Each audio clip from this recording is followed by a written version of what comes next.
Welcome to Our Girl Relationships. We talk about the problems people face in their day to day lives. Let's start with the video.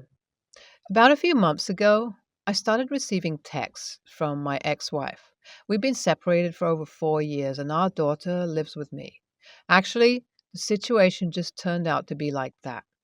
My wife used to travel a lot because of her work as a journalist, and I barely got to see her. After a few years of marriage, the distance between us kept growing and reached a point where she came home once or twice a month only. Of course, the first time she was away from home for over 2 weeks, we had a huge argument over the call, which she didn't even bother to finish and just hung up on me.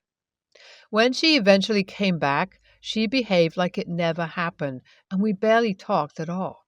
It was obvious she didn't want to put any effort in working out our differences, and I was too exhausted with my job and taking care of Emma, my daughter, to sit down and sort out our problems without her help.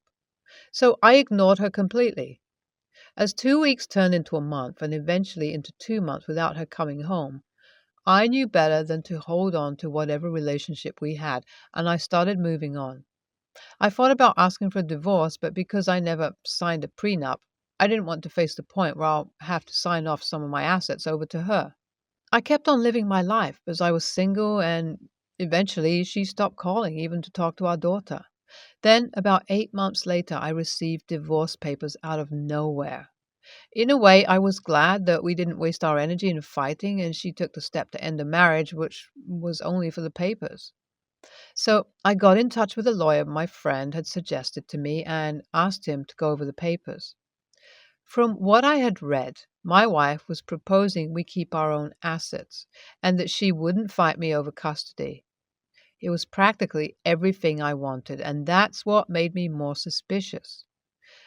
But my lawyer got back to me and told me that there wasn't anything wrong with the statements, and if I signed, I'll keep everything I own, and even my daughter would live with me. I asked him if in future my wife could file for custody or any claims, and he said that the documents specifically stated that she is transferring me full rights over my daughter and is agreeing to give me full custody. And if she ever files for custody again, then the document alone would be enough to win the case against her. So that's how we got to be divorced. Without any complications, no fights, just a mutual agreement. But out of the blue, I got a text from my ex wife a few months back that she's back in the country and wants me to give her our daughter. I didn't even know she wasn't in the country. And how could she ask me for our daughter when she had clearly given up her rights as a parent? But instead of replying to her, I chose to ignore. I didn't want anything to do with her, and that included any unnecessary conversation. Legally, she couldn't do anything, so I had no obligation to engage in a verbal argument over something futile. But about 2 weeks after that, I received another text from her where she said that she knows this was my number and I've been ignoring her on purpose. Again, I chose to ignore her messages. The next day, she called me and I had to block her from everywhere. I don't know what this woman wants from me, but I wasn't about to let anything that interferes with my mental peace enter my life. Even after blocking her number, the SMS that she sent were received, although in a folder that was meant for blocked texts. One day, when the notification in my phone said I had 11 blocked messages and over 50 blocked calls, I finally decided to check out her messages. Every single one of it was a creepy text where she kept saying how she wants to see our daughter and would like to be a mommy to both of us. And this is me putting it politely so you all don't get trauma from the words she used. Either way, I was happy I blocked her and didn't even consider her request to meet my daughter even once. But a few days ago, I received a call from my ex-mother-in-law. I was surprised to hear from her. My relationship with her was a complete opposite of the one I had with her daughter. When my ex-wife was out traveling for her job or whatever other excuses she preferred, my ex-mother-in-law was the one who helped me out. She took up babysitting duties whenever I needed a break or if I was running late from work. But it was until she had a hip replacement surgery and it was too much for her to run after my 3-year-old daughter. After the divorce, my communication with ex-mother-in-law also dwindled. I still let her see Emma if she ever asked me. The last time I saw her was about 6 months ago, so her call was a pleasant surprise. But from the sound of her voice, it didn't feel like it was a random call to check in. I asked her what's wrong, and she told me that a few months ago, her daughter came back home. I said that I already knew, since the said daughter texted me personally to let me know she's back, and even asked me to let her have Emma, but I ignored her. My ex-mother-in-law said that it was a wise decision on my part to completely ignore her because recently her life had taken a turn for the worse, and she's completely destroying it. A few years ago, she had quit her job and left the country to live with her then boyfriend in London permanently. She even got married to him, and I guess that's why she wanted a divorce. My mother-in-law didn't know about it at that time and only found out when my ex-wife came back. Apparently, the boyfriend was abusive and a complete wreck. He got her into drugs, and she's an addict now. When she came back, she was a month sober and had left her new husband. But after she failed to get any interviews for jobs, she started using meth again and even caused a few commotions in the neighborhood. The only reason my ex-mother-in-law called me today was to warn me about this behavior of hers and to let me know that if she ever tries to contact my daughter, I should immediately report her to the cops. After I hung up, I silently thanked God she was out of my life. And lately, I've also been thinking that she deserves what she got. I mean, not only the abusive boyfriend, but also the part where she herself ruined her life by doing drugs and is jobless now. Does having these thoughts make me an a-hole too? Remember how I posted an original post about my ex-wife being all creepy and asking me to give her my daughter a few months back? Well, just like my mother-in-law had warned me at that time, my ex-wife tried to meet Emma while she was in school.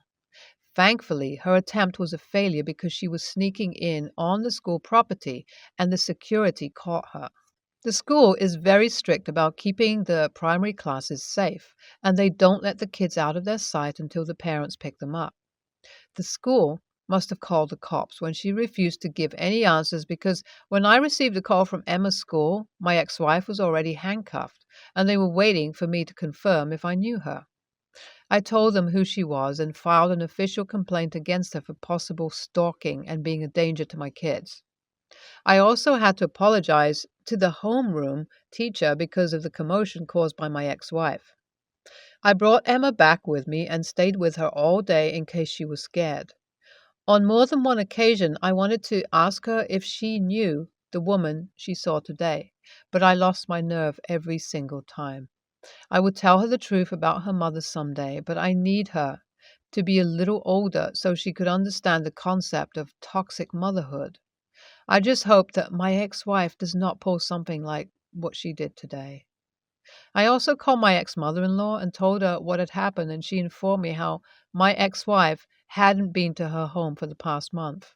Nobody knows what she's been up to for the last month, and now suddenly she did something like this. I wish she'd be behind bars for a long time so she can't get to Emma. My ex-mother-in-law has come to live with me, and I couldn't be more thankful to her. My parents passed away when I was in university, and I didn't have any siblings. So without her help, I didn't know how I would have managed everything. Even though it was hard for her to move around for a longer period of time, at least because of her presence, I was able to go to work and focus without having to worry about my ex-wife coming back and causing another scene. I used to hire babysitters to take care of Emma after school, but they wouldn't recognize my ex-wife, and I didn't want to take any risks. So now, my ex-mother-in-law goes to the bus stop to pick up my daughter after school, and I drop her off at school every morning. The new routine wasn't very hard to follow, and Emma is also quite happy to have her grandma around. I'm also thinking of getting a guard dog for the family, but I haven't made up my mind yet. On the surface, it sounds like a good idea, but I don't know if my ex-mother-in-law could take care of the dog too. What do you guys think? Update 3. It's been a year since my last update here, and I almost forgot about Reddit. Nothing much has happened in all this time. My ex-mother-in-law still lives with me, and after that first incident, my ex-wife didn't show her face again. She hadn't contacted me in any way, and I think after getting out of jail, she must have moved on. Nobody knows where she is now or how she's surviving. One day, I did ask my ex-mother-in-law if she misses her daughter, but all she said was the person that was addicted to drugs wasn't really her daughter. I guess she blames herself a little for how things unfolded, and I couldn't say anything to comfort her. As for my daughter, Emma, she's been living her best life. Since we brought a Sheba in our house, Emma doesn't pay attention to anyone else in the family. Honestly, I'm glad they liked each other because I feel a lot better after getting that Sheba. He was professionally trained, so I have no safety concerns, and he's quite energetic and protective. Although if he doesn't get attention, the world comes to an end, so we always have to make time to pet him. I guess all of us are smitten with our dog. Anyway, this is probably the last time I'll update here unless something major happens. NTA, you're not the a-hole for thinking she deserves what she did. She probably was having an affair the whole time she was away under the pretense of work, and cheaters should bear the consequences of their choices. NTA, but how can anyone not talk to their significant other after a fight? Like, I get that the distance ruined your relationship, but you must have tried to work it out unless you regretted marrying that woman. As for your ex-wife, she sounds like a real a-hole who didn't want anything to do with her kid, and maybe that's why she ran away. I, female 32, have been with my boyfriend 35 for 7 years. He has what he calls supernatural ability, and that is to dream about things and or events before they take place. In other words, he claims to predict the future. LOL. He once talked about seeing me getting a new car in his dream, and in 2 months' time, I bought a new car that I was saving for. Another example, he told me about seeing a new friend coming into my life in his dream. Turns out he was talking about the dog I adopted in July. Basically, events that weren't so surprising. Now, I've got a raise at work, around 40% after working my ass off for 6+ years with this company. I was happy because now I get to renovate parts of the house like I always wanted. Don't earn much anyway. And when I told my boyfriend, he told me to set aside a percentage of the money for him.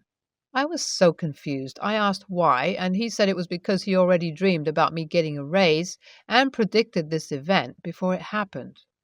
I said, I don't know since I don't recall he ever told me.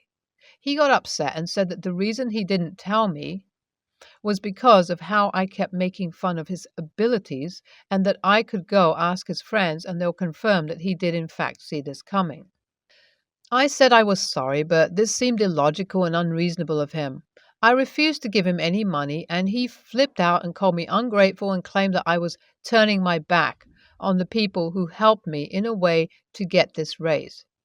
Not gonna lie, I kind of laughed at the absurdity of this, but he got even more offended and said that I can't blame him for not telling me after I kept mocking him like that. I refused and said that no way in hell I was going to give him any percentage and would rather save the extra money for renovation work around the house. We had an argument, and he left to be with his friends, who later got involved and said that the way I treat my boyfriend and his incredible prediction ability was appalling and out of line. They said that he wasn't asking for much, and I should consider it. NTA, let's assume for a minute he actually does have these abilities and that he did actually predict you would get a raise. It's not like he got the raise for you. It's not like he used his Jedi mind tricks to make the raise happen. He just saw that it would happen. You earned that raise. He just supposedly watched it happen. This is such a crazy position for him to have, considering he literally contributed nothing to your raise. NTA, but excuse me, what did I just read? Is he also going to predict that the weather is going to start getting colder? Oh man, his predictions in the past were things that were obviously set to happen anyway. You were saving for a car and wanted to adopt a dog. He never mentioned the raise thing to you. Honestly, this sounds like he is a narcissist who is trying to manipulate and gaslight you into giving him money.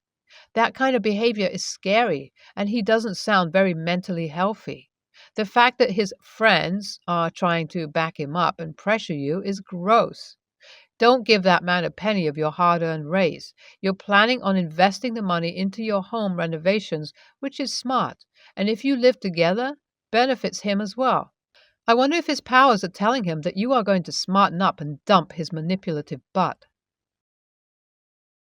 I just got married to the love of my life. I've usually gotten on pretty well with my new in laws. Usually, my mother in law doesn't wear perfume, or at least not any that I've been able to notice. My wife had her mother be her matron of honor, so she was standing with us up front. It was a small area, and with her right next to my wife, I was able to smell her perfume. Shortly after the ceremony started, I started to get watery eyes and sniffles. Our ceremony was supposed to only last 20 minutes max, so I thought I would just push through unless it got worse. It didn't get worse until after the ceremony, when new mother-in-law hugged me. Itchy eyes, itchy throat, and headache got added to the mix. My wife asked if I was all right, and I told her I think her mother's perfume was getting to me. We had someone go get some allergy medication. I took one, but it didn't do a whole lot, and I started to feel out of it. Get to the reception, and we started to do our photos, and I couldn't do group photos with my mother-in-law in them. I told my wife we needed to figure something out because my symptoms weren't letting up, and I didn't want to be out of it from taking more meds for our reception or have to leave our own reception. My wife asked my mom to keep some distance between us to try and make it easier for me. It didn't really. That perfume followed her like a damn cloud. Then my wife asked her mom to try and wash wherever she dabbed her perfume, but mother-in-law said she hadn't dabbed it on. She spritzed herself, so it was on her dress too. At that point, they said they were out of ideas and there wasn't anything we could do. I said there was one more thing and suggested that maybe mother-in-law leave to change her dress and then come back, or even just go to a nearby thrift store or something and get any kind of clothes. I'd even pay for them. I asked my mother-in-law to either please do that or to leave and we'd visit later with cake because it was getting to the point that I would have to leave. My wife and mother-in-law objected to this because my wife wanted her mom there the whole time. I understand the day was big for my wife and she wanted her mother there, and I wanted her there too, but I wasn't able to enjoy my own wedding. I wound up sitting outside with some of my family and groomsmen. I started to feel better, and when I did, my wife came out and asked if I'd be going back inside then. I told her no, so long as her mom was still there and hadn't changed. The night ended with my wife spending our wedding night at her parents' house. AITA for asking my mother-in-law to leave? NTA, I can't believe your mother-in-law and your new wife would be so selfish. You struggling to breathe and simply be at your wedding is wildly messed up when mother-in-law had the opportunity to just buy a new outfit or come back later.